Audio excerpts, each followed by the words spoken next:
The Dashvatara are the 10 primary avatars of Vishnu. The word Dashvatara is derived from Dasha, meaning 10, and Avatara, meaning incarnation. The order of the ancient concept of Dashvataras has also been interpreted to be reflective of modern Darwinian evolution, as a description of the evolution of consciousness. So let's first know the 10 avatars well, and then we will map a connection between religion and science. Here is a list of the 10 avatars of Lord Vishnu. Matsya is the first avatar, which represents a fish.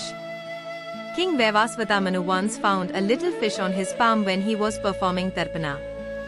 Manu keeps the fish to give it a home, but the fish keeps expanding, which breaks Manu's pride about his wealth.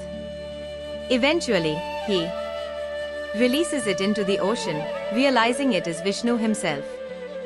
Vishnu informs Manu of the coming destruction of the world by means of fires and floods, and directs Manu to collect all creatures of the world and keep them safe on a boat built by the demigods.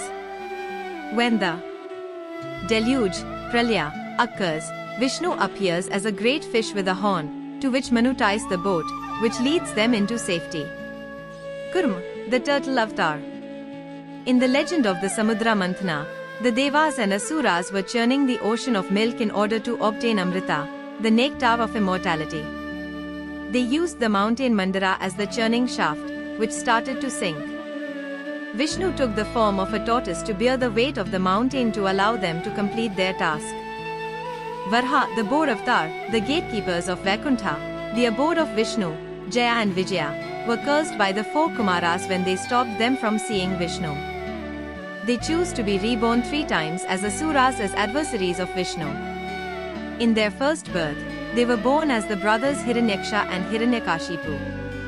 Varha appeared to defeat Hiranyaksha, who had abducted the earth, and by extension the earth goddess, Bhumi, and carried it to the bottom of the cosmic ocean.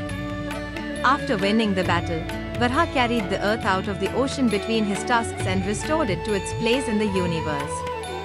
Narsimha, the half-man half-lion avatar Hiranyakashipu, persecuted everyone for their religious beliefs, including his son, Prahlad, who was a devotee of Vishnu. The boy was protected by the god and could not be killed, thus being saved by the several attempts of getting harmed. Vishnu descended as an anthropomorphic incarnation, with the body of a man and head and claws of a lion. He disemboweled Hiranyakashipu and brought an end to the persecution of human beings, including his devotee Prahlad. Vaman, the dwarf avatar, the grandson of Prahlad, Bali, with devotion and penance was able to defeat Indra, the king of heaven. This humbled the other deities and extended his authority over the 3 worlds. The gods appealed to Vishnu for protection, and he descended as a boy Vaman. During a yajna of the king, Vaman approached him and Bali promised him for whatever he asked. Vaman asked for 3 paces of land. Bali agreed, and the dwarf then changed his size to that of the giant Trivikrama form. With his first stride he covered the earthly realm, with the second he covered the heavenly realm, thereby symbolically covering the abode of all living beings. He then took the 3rd stride for the netherworld. Bali realized that Vaman was Vishnu incarnate. In deference, the king offered his head as the 3rd place for Vaman to place his foot. The avatar did so and thus granted Bali immortality and making him ruler of Patala, the netherworld. Vishnu also granted Bali a boon whereby he could return to earth every year. Parshuram, the warrior avatar with the axe, he was granted as a boon, an axe after a penance to Shiva. Once, the king Kartavirya Arjuna and his hunting party halted at the ashrama of Jamdagni, the father of Parshuram.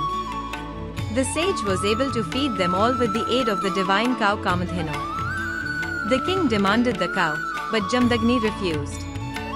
Enraged, the king took it by force and destroyed the ashrama and left along with the cow. Parshuram then killed the king at his palace and destroyed his army. In revenge, the sons of Kartavirya killed Jamdagni. Parshuram took a vow to travel across the world 21 times and kill every Kshatriya king on earth, filled 5 lakes with their blood. Ultimately, his grandfather, the Rishi Risika, appeared before him and made him halt. He is a Chiranjeevi, immortal, and believed to be alive today in penance at Mahendragiri. Rama, the king of Ayodhya, he is even among the most worshipped avatar of Vishnu. His story is recounted in one of the most widely read scriptures of Hinduism, the Ramayana. While in exile from his own kingdom with his brother Lakshmana and wife Sita, she was abducted by Ravana, a Rakshas and king of Lanka. Rama travelled to Lanka, killed Ravana and saved Sita. Rama and Sita returned home and were crowned. The day of the return of Prince Rama to the kingdom of Ayodhya is celebrated in the festival of Diwali all over India. Krishna was the eighth son of Devaki and Vasudeva and the foster son of Yashoda and Nanda. A frequently worshipped deity in Hinduism, he is born to slay his tyrannical uncle, Kamsa. He is a major protagonist of the Mahabharata, most notably featured in his role as the charioteer of Arjuna in the Kurukshetra war. He embodies several qualities such as love, duty, compassion, and playfulness. Krishna's birthday is celebrated every year by Hindus on Krishna Janmashtami, around August-September. Krishna is usually depicted with a flute in his hand. Krishna is also a central character in Mahabharata, Bhagavata Purana, and the Bhagavad Gita. Buddha or Vitobha or Jagannath Gautama Buddha, the founder of Buddhism, is commonly included as an avatar of Vishnu in Hinduism. Hindu scriptures praise him as a compassionate teacher who preached the path of ahimsa, non-violence. In Maharashtra and Goa, Vithoba's image replaces Buddha as the ninth avatar of Vishnu in some temple sculptures and Hindu astrological almanacs. In certain Oriya literary creations from Odisha, Jagannath has been treated as the ninth avatar by substituting Buddha. Kalki, he is described as the final incarnation of Vishnu, who appears at the end of each Kali Yuga. He will be atop a white horse and his sword will be drawn, blazing like a comet. He appears when only chaos, evil and persecution prevails, dharma has vanished, and he ends the Kali Yuga to restart Satya Yuga and another cycle of existence. Among the Tridev, Lord Vishnu's role is to protect the universe. Whenever the evil forces become stronger than the good forces and there is a need to restore dharma, righteousness, Lord Vishnu incarnates and eradicates the evil forces and restores dharma. In Bhagavad Gita, Lord Krishna says,